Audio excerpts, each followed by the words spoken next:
Fudbalski klub Spartak nastavlja sa akcijom obilaska osnovnih škola kako bi zajedno sa učenicima proveli vreme.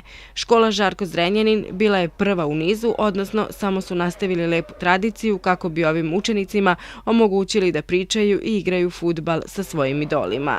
I ovo je lep sportski događaj, naravno najviše za naše dečake i zaista u ime sve dece i svih zaposlenih se zahvaljujem Fudbalskom klubu Spartak što dođe u školu, vidite raspoloženje i sreću ovih momaka koji će sa protivnicima Spartaka odigrati jednu revijalnu utakmicu.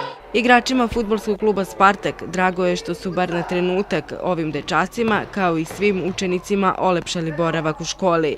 Fudbaleri Spartaka podržavaju ovakve akcije i apeluju i na druge sportske klubove koliko je to u njihovoj mogućnosti druženje sa učenicima. Vidimo koliko toj deci samo to druženje i pojava naša i zajedničko provedeno vreme na ovom terenu ima puno znači, tako da mislim da ćemo i u narednom periodu sigurno čuvati ovakve akcije.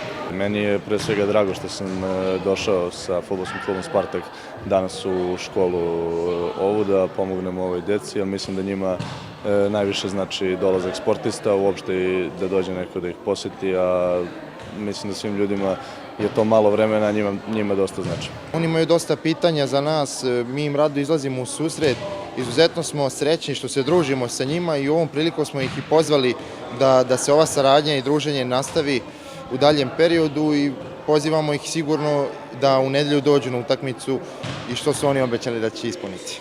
Učenici škole Žarko Zrenjanin daće punu podršku fudbalerima Spartaka u meču protiv Vojvodine.